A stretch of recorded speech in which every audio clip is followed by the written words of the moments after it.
हरे कृष्णा। सभी भक्तों का स्वागत करना चाहेंगे हमारे भगवत गीता के 8वें अध्याय के साप्ताहिक चर्चा सत्र में। प्रारंभ करते हैं प्रार्थना से। प्रपन्न पारिजाताय स्तोत्र वेत्रैकपाणये ज्ञानमुद्राय कृष्णाय गीतामृतदुहे नमः। ओम अज्ञानतिमिरान्धस्य ज्ञानाञ्जनशलाकया चक्षुरुन्मीलितं येन तस्मै श्रीगुरवे नमः। नमः ओम विष्णुपादाय कृष्णप्रेष्ठाय भूतले श्रीमते भक्तिवेदांत स्वामीन इति नामिने। नमस्ते सारस्वते देवे गौरवाणी प्रचारिणे निर्विशेष शून्यवादी पाश्चात्यदेशतारिणे। जय श्री कृष्ण चैतन्य प्रभु नित्यानंद श्री अद्वैत गदाधर श्रीवासादि गौर भक्तवृंद। हरे कृष्ण कृष्ण कृष्ण हरे हरे, हरे राम राम राम राम हरे हरे। हरे कृष्णा। सभी का स्वागत है। तो हम 8वां अध्याय देख रहे हैं जिसमें यदि हम लोग छोटा सा रिकैप ले तो पहले 2 श्लोकों में अर्जुन ने भगवान कृष्ण को जो 7 प्रश्न पूछे थे उसकी चर्चा हमने की थी। तीसरे चौथे श्लोक में भगवान श्री कृष्ण ने सीधे सीधे 6 प्रश्नों के उत्तर दे दिए और 7वां प्रश्न था उनका अंतकाल में भगवान का स्मरण का। उसका उत्तर भगवान 5 से लेकर के 8वें श्लोक में दिए थे और 9 से लेकर के 13 में हम लोग जो है वो योग मिश्र भक्ति के द्वारा कृष्ण का स्मरण किस प्रकार से कोई करता है उसका हमारा चर्चा जो है वो शुरू हुआ है। और हमने पिछले सत्र में 11वां श्लोक लिया था, उसकी चर्चा की थी। यदक्षरं वेद विदो वदन्ति विशन्ति यतयो वीतरागाः यदिच्छन्तो ब्रह्मचर्यं चरन्ति तत्ते पदं संग्रहेण प्रवक्ष्ये। यद वेदविदः अक्षरं वदन्ति, वेदविद का अर्थ होता है जो वेदों के ज्ञाता है, जिसे अक्षरम वदन्ति, इसे जिसे वो लोग अक्षर मानते हैं। यद वीतरागाः यतयः विशन्ति, कि जो राग द्वेष इत्यादि द्वंद्वों से मुक्त हुए हुए प्रयत्नशील लोग हैं, वो जिसको प्राप्त कर लेते हैं। यद इच्छन्तः, जिसकी इच्छा करते हुए ब्रह्मचर्यम चरन्ति, वे अखंड ब्रह्मचर्य का पालन करते हैं। तत्पदम ते, उस पद को मैं संग्रहेण प्रवक्ष्य, भगवान कहते हैं मैं संक्षेप में आपको बताऊंगा। तो हमने पिछले सत्र में वास्तव में अच्छे से चर्चा की थी कि यद वेद विदः अक्षरम वदन्ति, वेद के जानने वाले विद्वान जिसे अक्षर कहते हैं। तो हमने देखा है कि अक्षर तत्व क्या होता है। अक्षरम ब्रह्म परमम, ये इसी अध्याय के 8वें अध्याय के तीसरे श्लोक में हमने देखा था। और अ, वेदविद जो वेदों के ज्ञाता है जिसे अक्षर कहते हैं, तो वास्तव में ये भगवान का ही एक स्वरूप है जिसे हम लोग पर ब्रह्म कहते हैं। या कुछ लोग उसे निराकार भी कहते हैं। लेकिन वास्तव में भगवान स्वयं कहते हैं गीता में कि वेदों का तो रचयिता मैं हूँ, वेदों के द्वारा जानने योग्य भी मैं हूँ। ये भी भगवान 15वें अध्याय में बताते हैं। सर्वस्य चाहम हृदि सन्निविष्टो मत्तः स्मृतिर्ज्ञानम अपोहनम च वेदैश्च सर्वैरहमेव वेद्यो वेदांत कृत वेद विदेव चाहम। मैं वेदैश्च सर्वैरहमेव वेद्यो, सारे वेदों द्वारा जानने योग्य वेद्य मैं ही हूँ। वेदांत कृत, वेदों का रचयिता मैं ही हूँ। और वेदविद, सारे वेदों का जानकारी रखने वाला ज्ञाता भी मैं ही हूँ। और यद वीतरागाः यतः विशन्ति, जो राग रहित यत्नशील जिसमें प्रवेश करते हैं या जिसे प्राप्त करते हैं। तो जिनके अंतःकरण में राग, राग का अर्थ होता है आसक्ति, उस आसक्ति का अत्यंत अभाव हो गया है, अतः जिनका अंतःकरण निर्मल है और जिनके हृदय में सर्वोपरि अद्वितीय परम तत्व को पाने की उत्कट लगन लगी है, ऐसे प्रयत्नशील यति महापुरुष उस तत्व में प्रवेश करते हैं अर्थात उसको प्राप्त करते हैं। तो यत यह का अर्थ हमने देखा था, यत यह मतलब प्रयत्नशील व्यक्ति, और यति का और एक अर्थ होता है सन्यासी। तो इसका बहुवचन करते हैं तो यत यह शब्द बनता है। तो ऐसे महापुरुष सन्यासी। लेकिन सन्यासी की वास्तव में परिभाषा क्या होती है ये हमने 5वें अध्याय में देखा कि ज्ञेयः स नित्य सन्यासी यो न द्वेष्टि न कांक्षति। निर्द्वंद्वो ही महाबाहो सुखम बंधात् प्रमुच्यते। नेय स नित्य सन्यासी, उसे सन्यासी मानना चाहिए। किसे? यो, जो व्यक्ति न द्वेष्टि न कांक्षति, जो किसी का द्वेष भी नहीं करता और उसकी उच्च आकांक्षा ही नहीं है। तो मतलब वीतरागा का अर्थ यहाँ पर सिद्ध होता है। और वीतरागा के बारे में भगवान कृष्ण चौथे अध्याय में भी कहे हैं कि इस प्रकार से वीतराग भय क्रोधा मन्मया मामुपाश्रिता बहवो ज्ञान तपसा पूता मद भावमागता। ऐसे वीतराग भय क्रोध, राग भय और क्रोध मतलब आसक्ति, भय और क्रोध, इससे मुक्त हुए हुए लोग, माम उपाश्रिता, जिन्होंने मेरा आश्रय ले रखा है और ज्ञान के माध्यम से तपस्या के माध्यम से पूता शुद्ध हुए हैं, मद भावमागता, वे मेरे भाव को प्राप्त करते हैं। तो वीतराग ये बड़ा इंपॉर्टेंट शब्द है, इस श्लोक में हमने देखा था।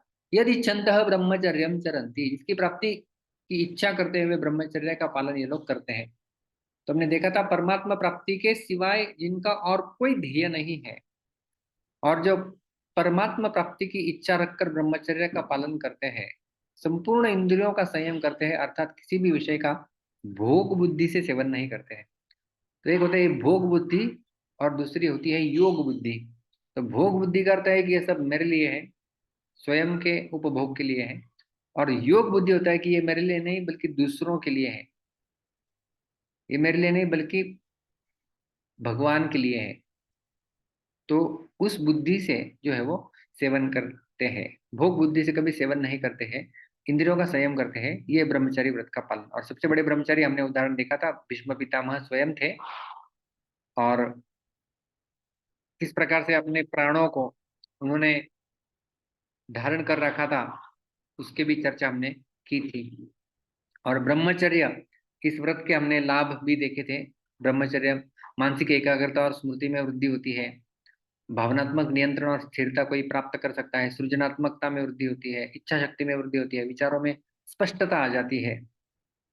और आगे हमने देखा था तत्ते पदम संग्रहेण प्रवक्ष्ये, उस पद को मतलब उस लक्ष्य को जो प्राप्त करना है उसे मैं तुम्हें संक्षेप में कहूंगा। तो हमने ये जो पद है संग्रह, इसके दो अर्थ देखे थे।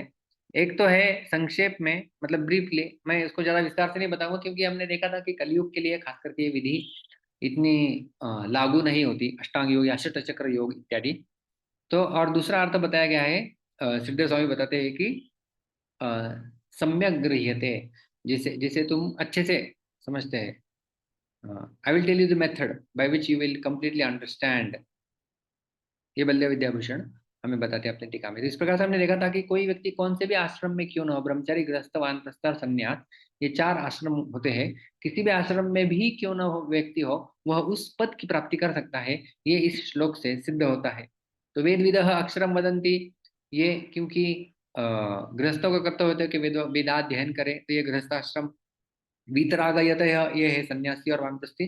और यदि चंत्य ब्रह्मचर्य चरंती, यहाँ पर सिद्ध होता है कि ये ब्रह्मचर्य आश्रम। तो इस प्रकार से कोई भी आश्रम में व्यक्ति क्यों न हो, वो परम पद को प्राप्त करने के लिए प्रयास कर सकता है और अपने ध्येय को प्राप्त कर सकता है।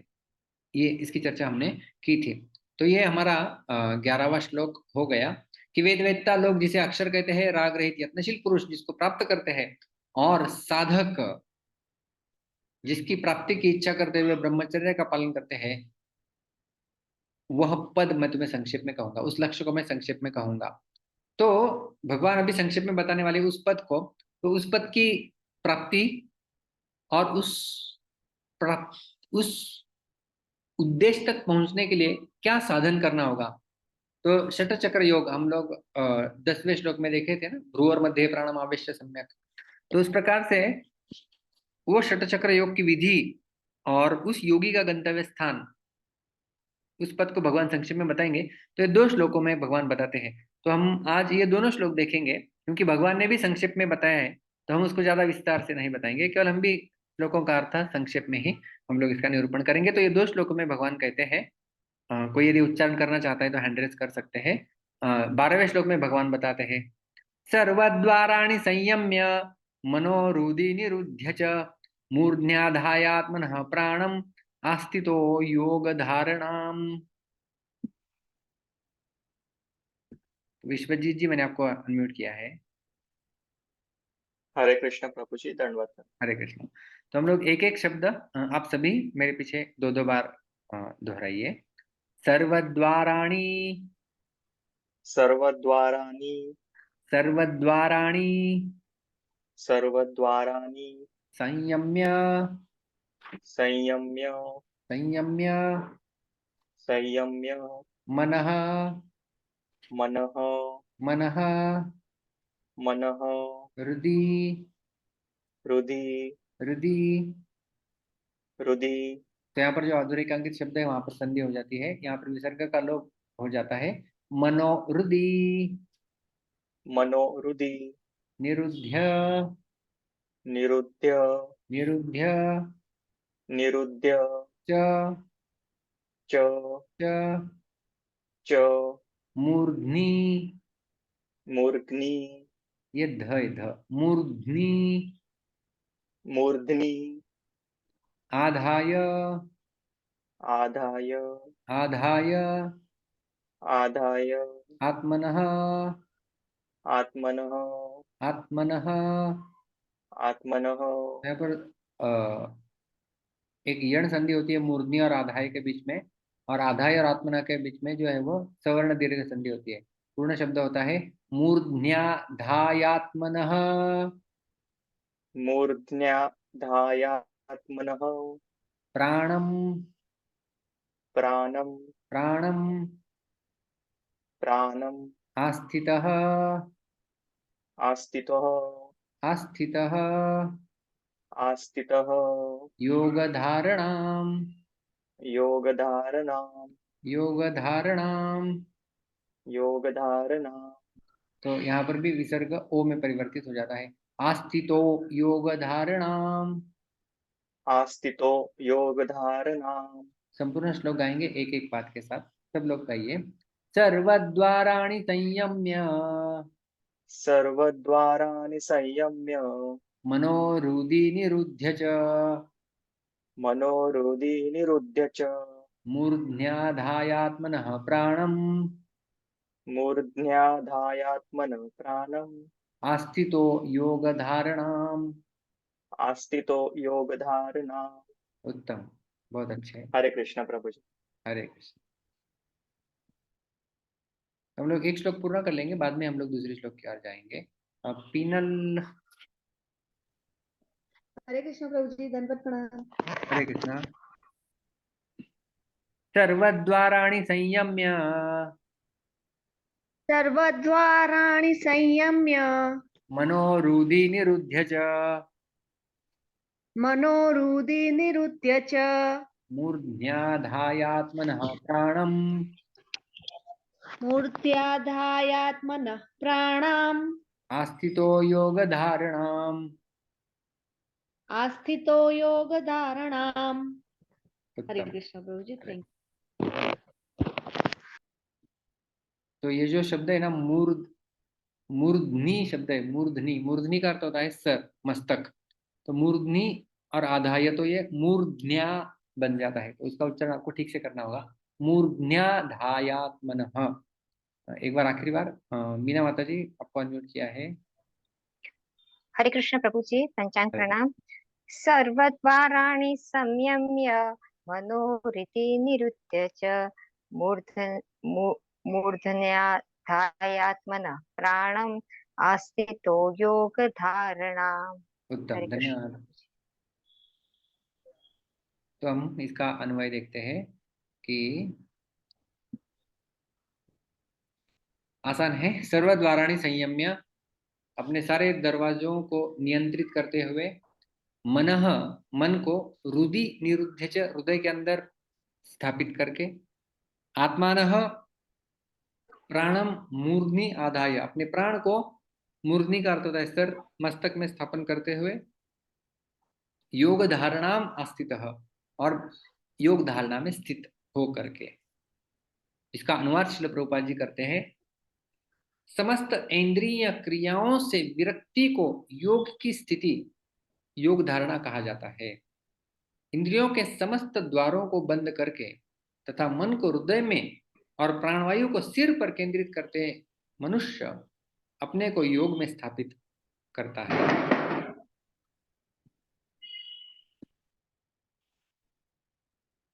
तो ये हो गया अनुवाद। अभी हम देखेंगे एक एक इसका अर्थ। तो सर्व द्वाराणि संयम्य, सभी दरवाजों को बंद करता है। अभी दरवाजे कौन से हैं? हम जहां पर रहते हैं वहां पर दरवाजा और खिड़कियां होती है, तो हम लोग दरवाजे बंद करते। तो ये कौन से दरवाजे हैं? तो दरवाजे हैं इंद्रियों के दरवाजे। सर्व द्वाराणि संयम्य का अर्थ है सर्व इंद्रियों के द्वारों को संयमित करते हुए, सारे शरीर के भी द्वार होते हैं उनको संयमित कर कर। भी शरीर में कितने द्वार होते हैं? शरीर में 9 द्वार होते हैं, हमने देखा था। नवद्वारे पुरे देहि, गीता में भगवान कहते हैं 9 द्वार होते हैं शरीर में। कौन से 9 द्वार होते हैं? जिन द्वारों से हमारा प्राण निकल सकता है। तो ये हमने पिछले सत्र में देखा था कि ये हमारे शरीर में 9 द्वार होते हैं। 7 द्वार ऊपर की ओर होते हैं, 2 आंखें, 2 कान, 2 नासिकाएं और मुख, ये हो गया 7। और मल विसर्जन और मूत्र विसर्जन के 2 द्वार, तो ऐसे 9 द्वार होते हैं कुल मिला के। तो सर्व द्वाराणि संयम, इन सारे दरवाजों को बंद कर देता है एक योगी। तो दरवाजों को बंद कर देता है का अर्थ क्या हो गया? तो दरवाजों को बंद करने का अर्थ होता है कि इन इंद्रियों के द्वारा, इन इंद्रियों के जो विषय वस्तु है उनका संपर्क नहीं कराना। आंखें कुछ सुंदर रूप को देखना चाहते हैं तो उस रूप से हटाना। तो आंखें बंद कर सकते हैं, आंखें बंद करने से फिर कुछ रूप नहीं दिखेगा। तो इस प्रकार से हमारी जो 5 इंद्रियां होती हैं उनके 5 विषय वस्तु होते हैं, 5 तन्मात्राएं जिन्हें कहा जाता है। तो हमारे 5 ज्ञानेंद्रियां है ना, श्रोत्र, कान, त्वचा, नेत्र, रसना और घ्राण। रसना का अर्थ है जिह्वा। तो ये 5 तन्मात्राएं होती है, शब्द, स्पर्श, रूप, रस, गंध। और ये हमारे 5 ज्ञानेंद्रियों के लिए ये 5 विषय वस्तु है। तो श्रोत्र के लिए विषय वस्तु है शब्द, श्रोत्र अर्थात हमारे कर्ण। त्वचा के लिए विषय वस्तु है स्पर्श। नेत्र के लिए विषय वस्तु है कोई रूप। रसना, जिह्वा के लिए विषय वस्तु है कुछ रस। और घ्राण यानी नासिका, हमारी नासिका के लिए विषय वस्तु है कुछ गंध। तो इस प्रकार से ये 5 इंद्रियां, 5 ज्ञानेंद्रियां सर्व, और इन इंद्रियों के माध्यम से ही हमारे जो है वो छिद्रों का वर्णन किया गया है ना, द्वार कहा गया है। जैसे यहाँ पर नेत्र है तो नेत्र 2 द्वार है, मुख नासिका भी 2 द्वार है, श्रोत्र भी 2 द्वार है, और रसना यानी मुख वो भी एक द्वार है। तो इस प्रकार से ये द्वार है, इन द्वारों से ही जो है वो इंद्रिय तृप्ति होती है।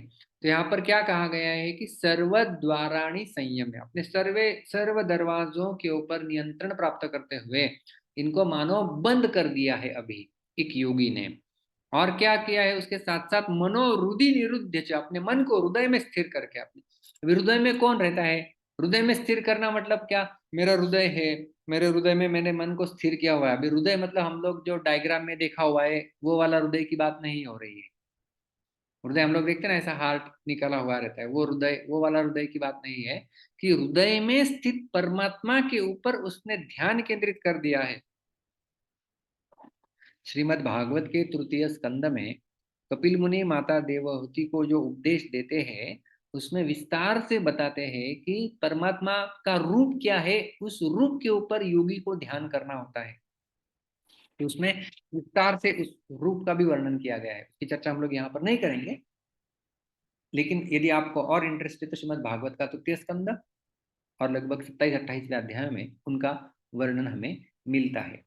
तो यहाँ पर 2 शब्द भगवान कृष्ण जो कहे हैं, सर्व द्वाराणि संयम्य और मनहृदि निरुद्ध च। श्रीधर स्वामी बड़ी सुंदर अपने टीका में लिखते हैं, सर्व द्वाराणि संयम क्या अर्थ है? बाह्य विषय ग्रहणम अकुर्वन्, बाहर से विषयों का ग्रहण नहीं करना है। और मनः हृदि निरुद्ध च का अर्थ है कि बाह्य विषय स्मरणम अकुर्वन्, स्मरण नहीं करना है। तो सर्व द्वार बंद किए जा रहे हैं मतलब विषयों का ग्रहण नहीं हो रहा है, मतलब बाहर से नहीं लिए जा रहे अंदर। और ऐसा हो सकता है ना कि हम लोग बाहर से तो अंदर नहीं ले रहे हैं लेकिन मन के अंदर ही स्मरण हो सकता है। चलो मुख की बात करते हैं, मुख बंद किया है, बाहर से मुख बंद कर दिया है, लॉक कर दिया है अभी मुख, तो यहाँ से कुछ अंदर नहीं जाएगा, ना गुलाब जाम जाएगा ना कुछ रसगुल्ला जाएगा, तो बंद कर दिया है। सर्व द्वाराणि संयम, एक द्वार तो बंद कर दिया है। लेकिन मन कहाँ है? मन के अंदर हम लोग सोच सकते हैं गुलाब जाम के बारे में, अरे गुलाब जाम कितना अच्छा, अभी मेरा मुख बंद है मैं नहीं खा सकता। इस प्रकार से मन के द्वारा स्मरण हो सकता है। तो यहाँ पर बताया गया है कि ग्रहण भी नहीं करना है इंद्रियों के माध्यम से, और मन के माध्यम से स्मरण भी नहीं करना है उसका। तो बाह्य विषय ग्रहणम अकुर्वन् और स्मरणम भी अकुर्वन्, अकुर्वन् करते नहीं करना है। तो ये पहले दो इंपॉर्टेंट प्रिंसिपल्स बताते हैं भगवान। और वास्तव में यदि आप अष्टांग योग की विधि को जानते हैं, अष्टांग योग एक विधि है जिसके अंदर 8 अंग होते हैं। 8 अंग आप जानते हैं कौन से होते हैं? यम, नियम, आसन, प्राणायाम, प्रत्याहार, धारणा, ध्यान, समाधि। तो ये 8 अंग होते हैं। तो ये सर्वद्वाराणी संयम में जो अंग है वो प्रत्याहार वाला अंग है। प्रत्याहार मतलब अपनी इंद्रियों को नियंत्रण में लाना।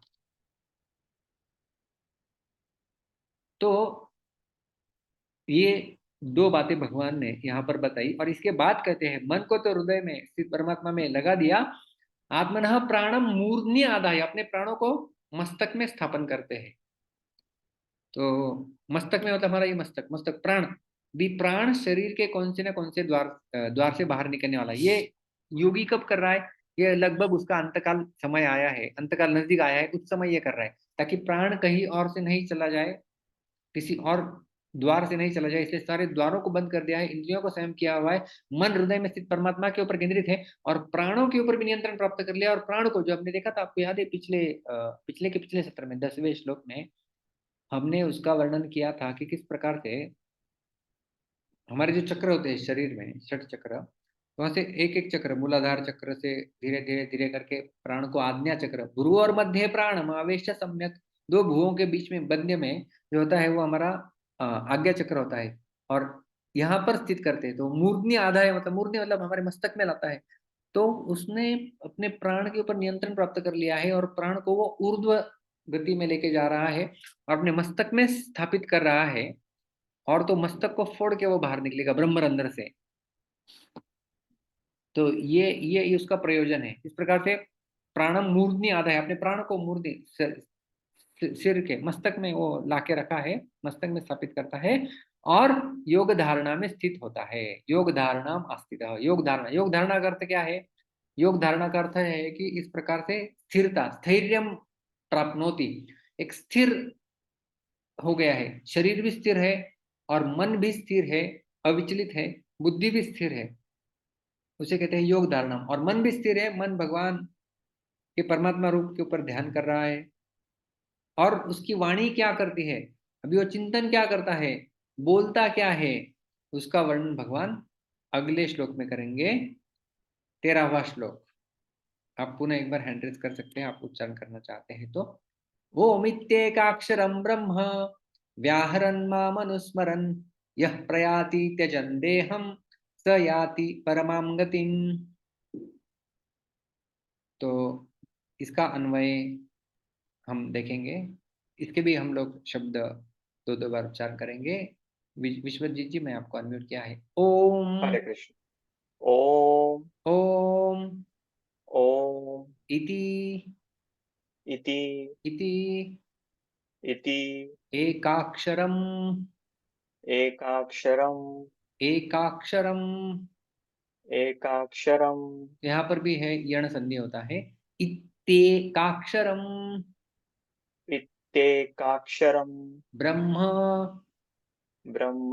ब्रह्म ब्रह्म। व्याहरन् व्याहरन्। व्याहरन् व्याहरन्।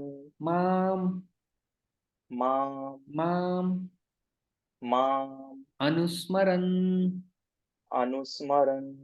अनुस्मरन्। अनुस्मरन्। तो आप लोगों को लग रहा होगा यहाँ पर संधि नहीं हो रही क्या, वहाँ ऊपर तो एक ही शब्द बन जाता है, व्याहरन् माम अनुस्मरन्। तो यहाँ पर जो है ना, संधि नहीं है, ये न और म ये केवल संयुक्त शब्द संयोग है, मतलब जुड़ रहे शब्द, केवल न को म जुड़ जाता है, ये संधि नहीं है।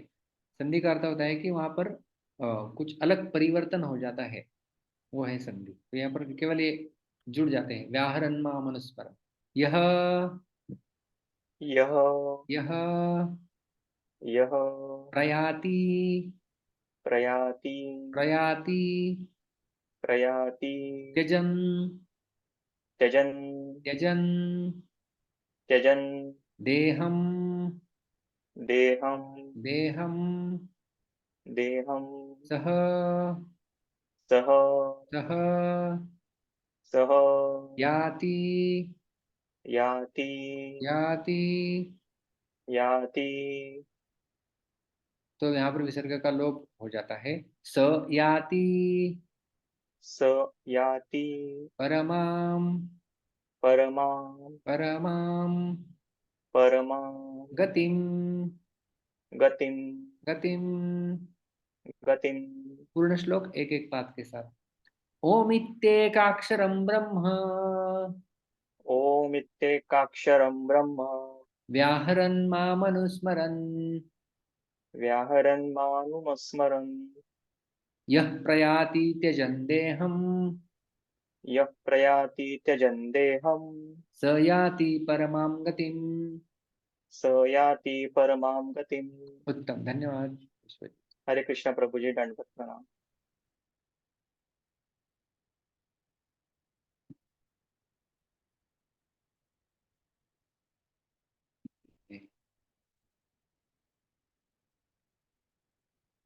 माधवी लता माता जी, मैंने आपको अनम्यूट किया है।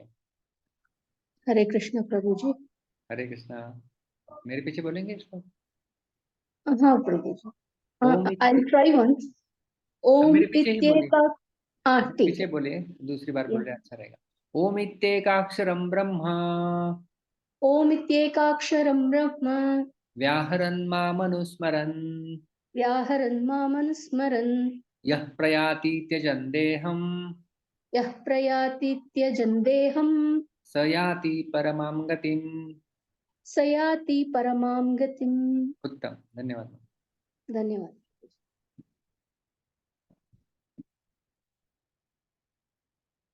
बरोड़ा संतोष कृष्ण प्रभु। दंडवत प्रणाम प्रभु जी। हरे कृष्णा। हरे कृष्णा। ओम इत्याक्षरम ब्रह्म व्यवहारान सुनिए सुनिए सुनिए मानुस्मरन्। सुनिए, मेरे पीछे बोलिए। अच्छा। ओम इत्येकाक्षरं ब्रह्म ओम इत्तेकाक्षरम ब्रह्म व्याहरन् मामनुस्मरन् व्याहरान मामनुस्मरन् यः प्रयाति त्यजन् देहम् यह प्रयाति त्यजन् देहं स याति परमां गतिम्। स याति परमां गतिम्। उत्तम। हरे कृष्ण प्रभु। हरे कृष्ण।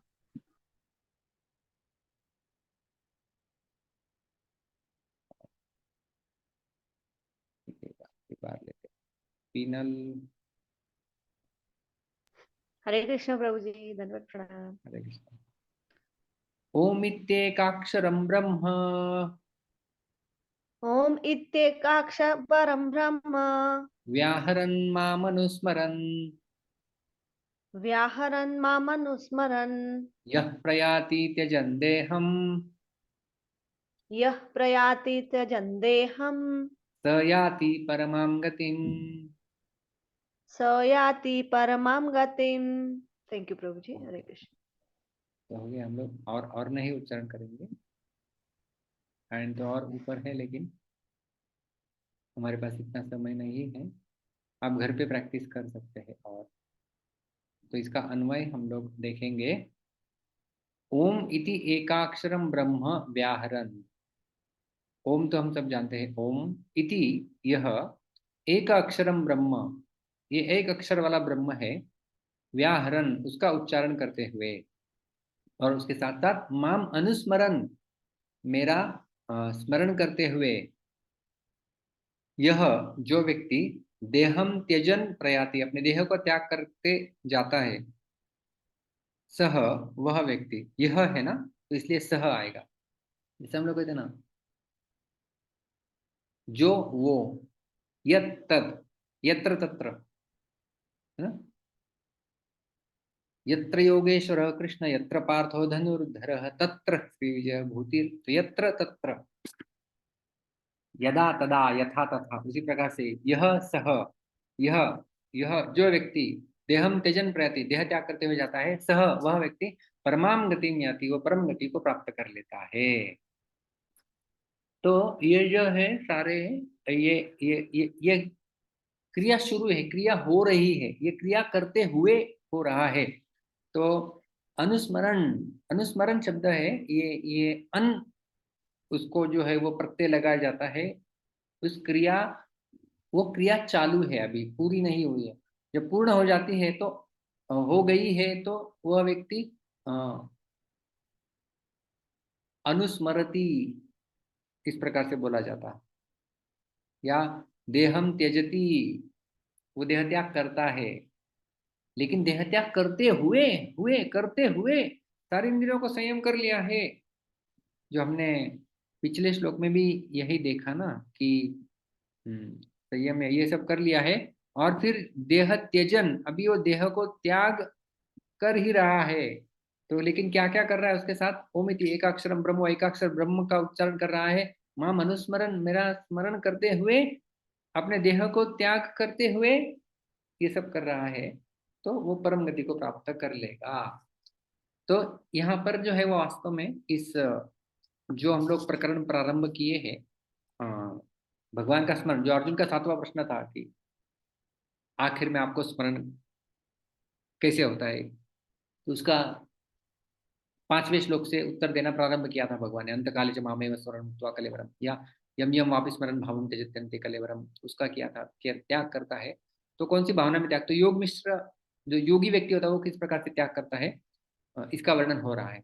तो इसका अनुवाद श्रील प्रभुपाद जी बताते हैं कि इस योगाभ्यास में स्थित होकर तथा अक्षरों के परम संयोग यानी ओंकार का उच्चारण करते हुए यदि कोई भगवान का चिंतन करता है और अपने शरीर का त्याग करता है, तो वह निश्चित रूप से आध्यात्मिक लोकों को जाता है।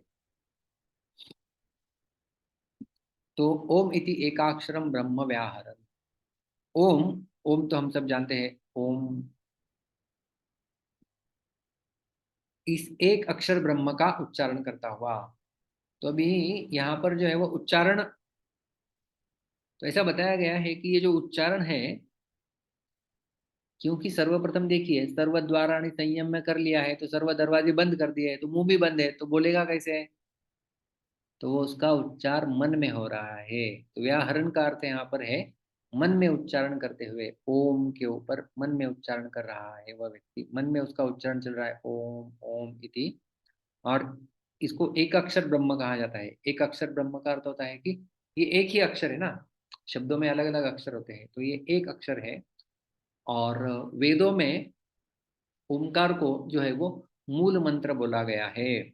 इसलिए भगवत गीता के 7वें अध्याय के 8वें श्लोक में भगवान कहते हैं, प्रणवः सर्ववेदेषु शब्दः खे पौरुषम दृशो। प्रणवः सर्ववेदेषु, सर्व वेदों में ओंकार मैं हूँ। तो सारे वैदिक मंत्रों में मूल मंत्र, प्रमुख मंत्र ओमकार, भगवान कहते हैं मैं हूँ। तो ये ओम जो है वो एकाक्षर ब्रह्म कहलाता है। और खास करके अ, जो दो गट होते हैं ना आध्यात्मिक, एक साकारवादी और एक निराकारवादी। तो साकारवादी लोग भगवान का नाम लेते हैं, निराकारवादी लोग ओम इस प्रकार से उच्चारण करते हैं। तो ये ओम निराकार को दर्शाता है।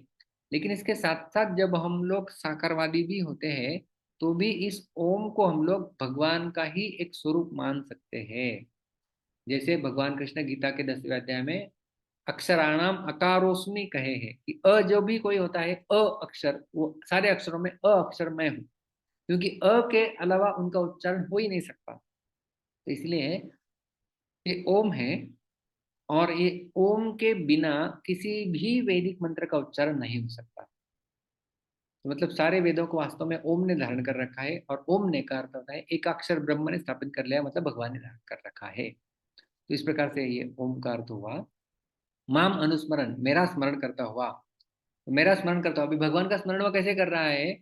भगवान का स्वरूप स्मरण वो कर रहा है मनो मुग्धि निरुद्ध च, मन को हृदय में लगा दिया है, मतलब वो भगवान के परमात्मा रूप का स्मरण कर रहा है। यहाँ पर वो स्मरण रखना चाहिए। भगवान का स्मरण परमात्मा रूप में हो रहा है, लेकिन स्मरण हो रहा है। हालांकि ये योगी है। योगी इसी प्रकार से ध्यान धारणा समाधि इत्यादि में लगते हैं। लेकिन भगवान का स्मरण देखिए, भगवान का स्मरण ये भक्ति का अंग है वास्तव में। और योग को भी अपने आप को यदि सिद्ध करना है, परिपूर्णता प्रदान करनी है, तो उसमें भक्ति की आवश्यकता लगती है। कोई भी ले लीजिए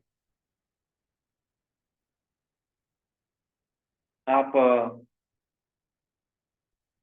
कर्मयोग लीजिए, ज्ञान योग लीजिए, या अष्टांग योग लीजिए, उन सब में जो है वो अपनी अपनी उसको जब सिद्धि यदि करनी है तो उन्हें जो है वो तो सिद्धि करने के लिए भी भक्ति की आवश्यकता लगती है, लेकिन भक्ति को परिपूर्णता लाने के लिए और किसी योग की आवश्यकता नहीं लगती है। तो भगवान का स्मरण उन्हें भी करना होता है, योगियों को भी। और यह देहम त्यजन प्रयाति, जो यह मतलब जो पुरुष देह करते शरीर त्यजन त्याग करते समय क्या क्या करता है? त्याग करते समय ओम इति एकाक्षरम ब्रह्म व्याहरण माम अनुस्मरण, तो ये करता है अपना देह का त्याग करते समय। और देह त्याग करते समय जो हमने पहले ही देख रखा है, यज्ञम वापि स्मरण, वो भी स्मरण है। स्मरण यम यम स्मरण भावम त्यजति अंते कलेवरम तम तम एवैति कौन्तेय सदा भावम, इसकी चर्चा हमने 8वें अध्याय की 6ठे श्लोक की चर्चा हमने विस्तार से कर रखी है। तो ये व्यक्ति भी अभी अपना प्राण त्याग करेगा, और प्राण त्याग करते समय ओम का उच्चारण चल रहा है, सारी इंद्रियों को संयमित रखा है, मन को हृदय में स्थित परमात्मा के ऊपर ध्यान कर रहा है, भगवान का स्मरण करते करते देह का त्याग करेगा, तो उसका परिणाम क्या होगा? भगवान कहते हैं तो वह व्यक्ति परमाम गति में आती है, वो परम गति को प्राप्त होता है।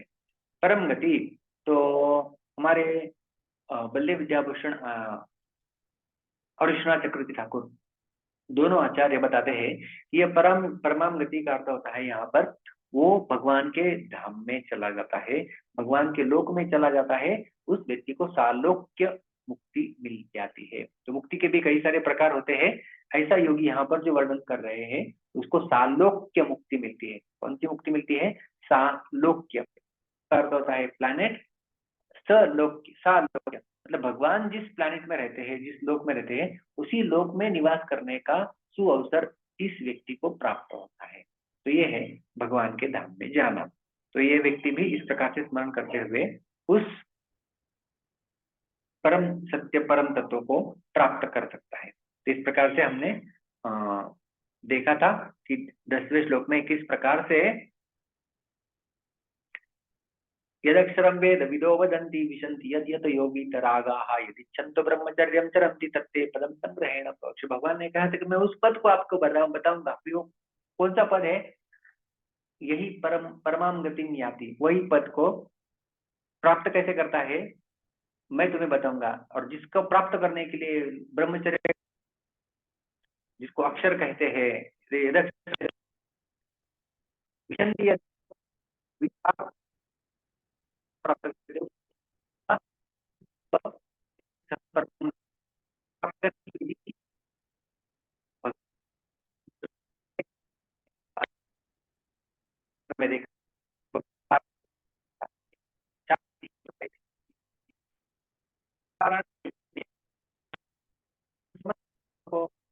देता है बहुत बार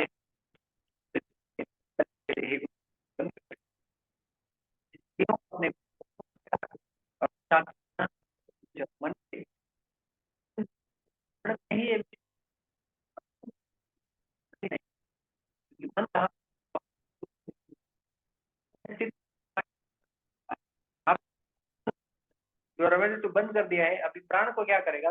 तो प्राण को ऊपर की दिशा में लेके जाता है और अपने मस्तक में धारण कर लेता है। भ्रूर मध्य प्राणम आवेश्य सम्यक, और योग धारणा वास्ते इस प्रकार से योग धारणा में स्थित होता है और किसका उच्चारण उसका चलता रहता है हमेशा रटन। एकाक्षर ब्रह्म, वो एक अक्षर ब्रह्म प्रणव सर्व वेदेशु, सर्व वेदों का जो मूल मंत्र सार मंत्र है वो है ओम। इस ओम के ऊपर वो ध्यान केंद्रित करता है और उसके साथ साथ माम अनुस्मरण, भगवान कहते हैं वो मेरा स्मरण करते हुए जो व्यक्ति यह देह त्यजन प्रयाति, देह का त्याग करते हुए चला जाता है, वो कहाँ जाएगा? सह वह व्यक्ति परामाम गतिम याति, वो परम गति को ही जो है वो प्राप्त हो जाएगा। तो इस प्रकार जो है वो शतचक्र योग, सारी कॉम्प्लिकेटेड पद्धति, किस प्रकार से अपने सारी दरवाजों को, इंद्रियों को संयम करना है, बंद करना है और प्राणों को ऊर्ध्व दिशा में लाके बिल्कुल और ब्रह्मरंध्र को फोड़ के जो है वो उसको बाहर जाना है। इस प्रकार से बड़ी ये विधि होती है और इसका अभ्यास करना होता है। अभ्यास, और इसका अभ्यास की विधि भी 6ठे अध्याय में बताइए कि आपको ये आप ये घर बैठ के नहीं कर सकते।